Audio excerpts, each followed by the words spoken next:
어제 놀랄만한 사태가 두 건이 생겼습니다.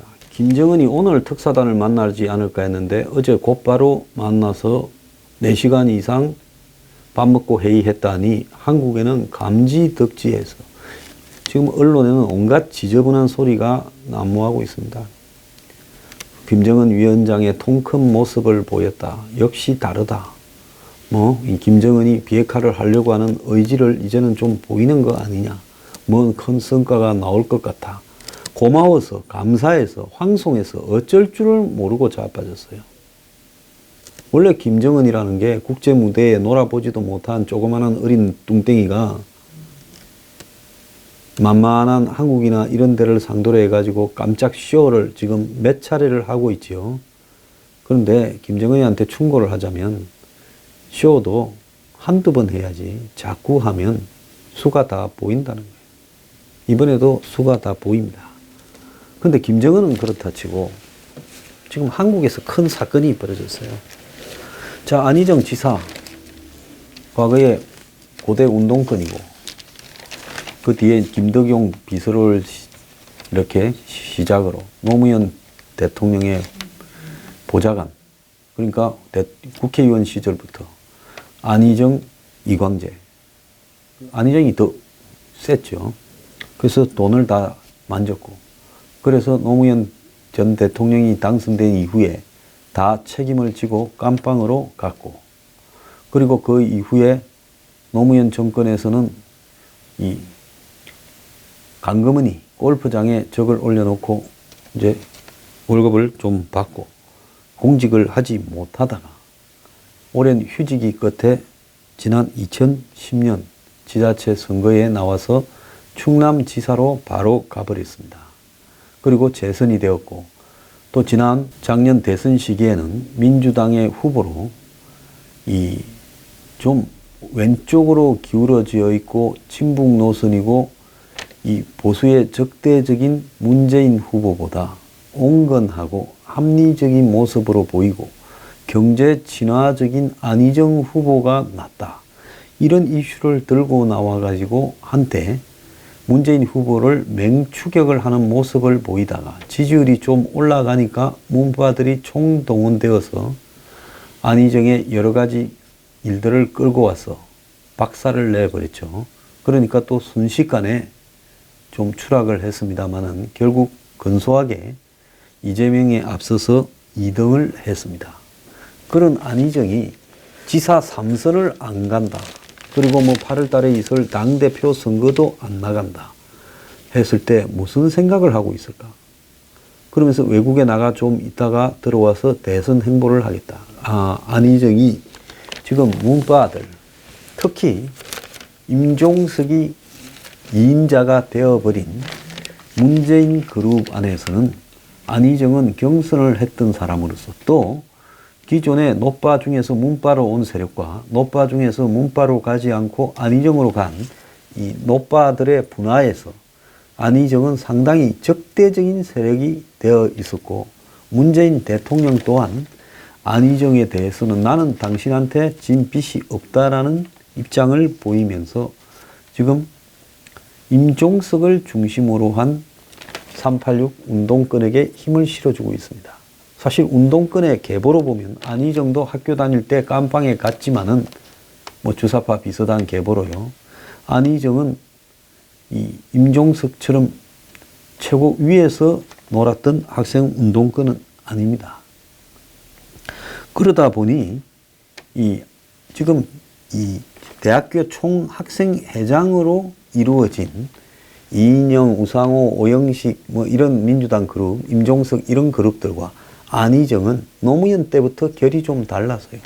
노무현은 안희정을 1급 참모로 두었고 그 앞에 이야기한 386 운동권 학생회장이나 전대협 한총련 의장 출신의 운동권 경력이 화려한 친구들은 노가 될 것 같았을 때부터 들어왔지. 처음에는 일부는 김건태를 지지하고 일부는 동교동과 가깝고 이런 행보로 흩어져 있었죠. 그래서 노무현 정권이 들었으니까 노무현의 척근들이 핵심이 되었지. 운동권 출신들, 386 운동권 출신들이 핵심에 들어가지는 잘 못했습니다. 물론 뭐 행정관이나 이런 걸로 옆에는 좀 있었지만은 그야말로 완전 핵심에는 부산 출신 노무현 사단이 최고 핵심을 구성을 했지요. 그런 측면이 지금 문재인 정권에 들어와서는 노무현의 핵심 측근들은 배제되었습니다. 양정철, 유호철 이런 사람들이 배제되는 거 보면 알지 않습니까? 안희정도 배제됐고 지금 이광재도 배제됐고 서가번도 배제됐습니다. 그러면서 그 배제된 자리를 임종석이 차고 들어갔고 임종석과 가까운 사람들이 다 장악을 한 상황이지요. 이러니까 이 오리지널 노빠 출신인 안희정과 이 문재인 정권 들어서 신주류가 된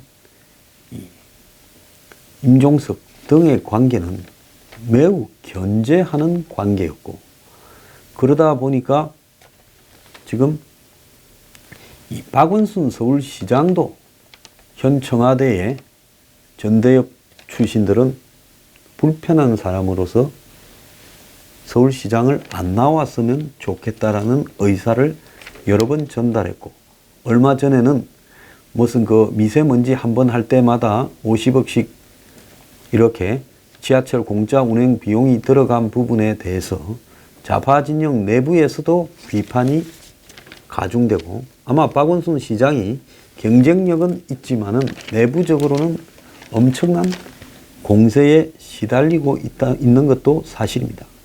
그래서 임종석 비서실장이 박원순 시장한테 경남지사로 가라. 서울시장 하다가 경남지사로 내려가면 그 중앙에서 한마디로 영의정 하다가 지방에 가서 사또하는 느낌이지 않겠습니까? 안 하지요. 근데 이런 말이 돌아다니는 거는 그만큼 뭔가가 이제는 육두품, 진골, 선골을 엄격하게 문 정권이 따지고 있다는 겁니다.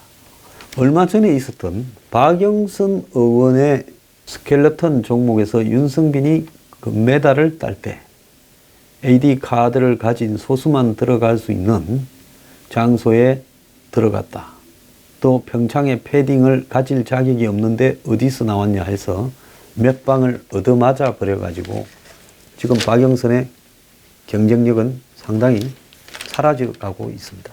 자, 그래서 전체적으로 보면 박원순을 제거하는 부분은 상당히 어려웠는데 박원순까지도 제거를 하려고 하고, 안희정이 과연 이 청와대의 견제를 버티고 대선 후보로 살아남을 수 있을까 하는 우려가 있었지요. 제가 뉴스 브리핑에서도 한번 오래전에 그 이야기를 했던 것 같은데, 이번에 이 안희정이 이 일에 연루됨으로써 안희정의 정치 생명은 사실상 끝났다고 보고 있습니다.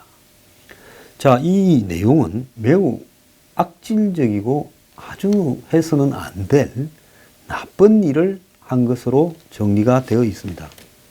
지금 현직 지사이자 차기 대선 후보로 여권 내에서 겉으로 보면 가장 유력한 인물이 성희롱도 아니고 성폭행에 연루되었고, 그 당사자가 자신이 대선 캠프를 할 때 데리고 있다가 홍보 담당으로 데리고 있다가 그 다음에 이 충남도청으로 돌아가고 난 뒤에 수행 비서를 해서 해외에 나갈 때도 데리고 갔고, 그래서 러시아 스위스 갔을 때 성폭행이 이루어졌고, 또 그 뒤에는 정무비서로 옮겼지만은 얼마 전에 미투 운동에 대해서 안희정이 이야기를 하기 시작할 때도 관사에서 성폭행을 당한 등 4차례의 성폭행을 당했다고 지금 이야기를 하고 있습니다. 자, 그런데 자신들 진영의 과오는 숨겨주기에 바쁘던 민주당이 빛의 속도로, 평소에 보이기 어려운 속도로, 지금 고원이나 이윤택 문제에서 민주당이 보이고 있는 태도는 매우 애매하죠. 말을 안 하지 않습니까? 그런데 안희정은 어제 저녁에 민주당이 얼마나 급했으면 최고위원회를 열고 만장일치로 제명 절차를 밟기로 했다. 이렇게 결론이 났습니다. 사실상 어제부로 출당되고 제명이 돼 버렸습니다. 그래서 향후 여권의 대선 주자의 판도가 바뀌는 일이 이렇게 발생을 했고요. 자, 그런데 지금 민주당에는 상당히 오래전에 최고위층에 이 자료가 올라갔다. 그런데 뭉개다가 어제 했다라는 확인되지 않은 이야기까지 나오고 있고요. 좀 희한한 것은 경찰청이 안희정 성폭행 내사 착수를 했다면서 피해자 신변 보호를 협의 중이다라고 이야기를 하고 있는 부분입니다. 이철성 경찰청장이 직접 언급을 했는데요. 비서를 폭행했다는 의혹과 관련해서 어제 피해자 측 변호인과 접촉해서 내사에 착수하고 피해자가 언급한 신변 보호 등을 협의하고 있다고 이야기를 했습니다. 이 청장은 국회 사법특위 전체회의에서 이 민주당 백혜련 의원이 내사 착수를 물으니까 어제 저녁에 바로 조치를 했다 이렇게 말을 했는데요. 이 김지연이라는 피해자가 성폭행 피해를 검찰에 고소하겠다고 어제 JTBC에 나와서 밝힌 것과 관련해서 국민의 관심이 집중되는 사안에 대해 검찰보다 경찰이 발빠른 모습을 이렇게 보이는 것을 연출하려고 경찰의 수사를 위임하도록 피해자의 강요해서는 안 된다라고 백혜련 의원이 당황해서 이야기까지도 했습니다. 이에 이 청장은 현 시간까지 고소장이 접수되지는 않은 걸로 아는데 저희는 나름대로 선내사에 착수했고 피해자의 의사가 가장 중요하다라고 이야기를 했습니다. 이제 피해자가 도청 내부에서 이런 문제들에 대해서 SOS를 여러 번 보냈는데 도움을 받지 못했고 그래서 국민들이 저를 지켜주신다면 다른 피해자도 있는 걸로 아는데 그분들이 나올 것이다라고 이야기를 했습니다. 자, 이 사건은요. 다른 사건들과는 달리 시점이 작년 8월 이후에 벌어진 일들입니다. 시점이 작년 7월 이후에 벌어진 시점이고요. 당사자인 안 지사 측에서 성폭행은 아니지만은 성관계는 있었다라고 인정을 하면서요. 사실상 이 일에서 죽었다 깨어나도 법적으로 또 빠져나가기 어려운 위치에 지금 처해져 있습니다. 그래서 형사처벌 대상이 될 게 거의 확실시 되는데요. 민주당이 JTBC 보도 1시간 만에 심야에 최고위원회를 소집을 해서 만장일치로 이렇게 징계를 해버렸습니다. 그래서 안희정급쯤 되는 사람이 만장일치로 순식간에 성폭력을 이유로 제명이 됐다는 것은 이 부분에 대해서 어떠한 행태든 보호망이 전혀 작용하지 않았고 안희정은 그야말로 완전히 내팽개쳐져서 지금 이제 법의 심판을 받아야 될 상황이 되어버렸습니다. 안희정은 자신이 한 행동에 책임을 져야 되고요. 입으로는 온갖 좋은 소리를 이야기를 하면서 이런 행동을 했던 부분은 변명의 여지가 전혀 없는 부분입니다. 그렇기 때문에 그 부분에 대해서 본인이 자신의 행동에 대해서 책임을 져야 되는 것은 당연하고 한 만큼의 직위고하를 막론한 철저한 이렇게 수사와 처벌이 있어야 될 걸로 생각을 합니다. 다만 제가 이야기를 하고 싶은 것은 안희정의 행동에 대한 것은 끝나버렸기 때문에 그것은 명백히 단죄가 되어져야 되고요. 이제 몇 가지 우리가 생각해 볼 거리는 있습니다. 여권의 첫 번째, 자기 주자 구도가 완전히 바뀌었다. 여권에서 지금 임종석 비서실장 주도의 이 문재인 청와대에서 차기 구도를 누군가 만들지 않겠느냐. 심지어 임종석 비서실장까지도 언급이 됐는데요.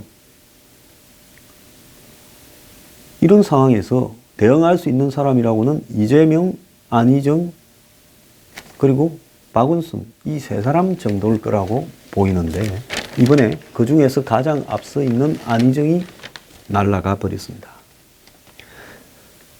지금 나머지 유력 후보들도 솔직히 청와대에서 낙점을 하지 않으면 과연 문정권이 현재와 같은 상황이라면 무너지지 않고 간다면 이 사람들도 청와대에서 과연 후보로 시켜줄 사람인가? 그러지 않다라는 것은 본인들도 잘 알 거라고 보고 있습니다. 자, 그렇다면 결국은 이후의 흐름은 어떻게 되어 갈 건가? 결국 청와대의 문재인 신주류가 대선 후보를 만들어내어서 대선을 치를 거라고 보이고 그것은 현재 가장 큰 걸림돌이 하나 지워졌다는 겁니다. 또 이명박 전 대통령이 검찰 소환을 앞두고 있는 상황에서 제가 이명박 전 대통령이 노무현 정권과 BBK 수사를 정리하고 대통령 후보가 확인되는 과정에서 모종의 딜들이 고대 라인과 주변 기업인들을 동원한 이런 있었다. 그리고 그래서 당시 법무장관이 수사를 지휘했던 법무장관이 국정원 원장도 되었다. 이런 부분에 대한 이 안간의 이야기가 떠돌고 있습니다. 지금 물론 확인될 수 없는 이런 이야기는 쉽게 확인이 불가능하죠. 뭔 일이 터져야 확인이 될 건데요.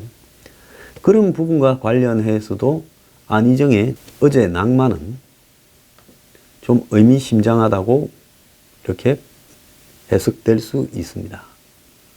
한국의 정치를 좌우하는 어떤 특정 기업과 안희정 그리고 이명박 간의 복잡한 관계들이 이 사건에 의해서 영향을 받을 수도 있다라는 게 제 해석입니다.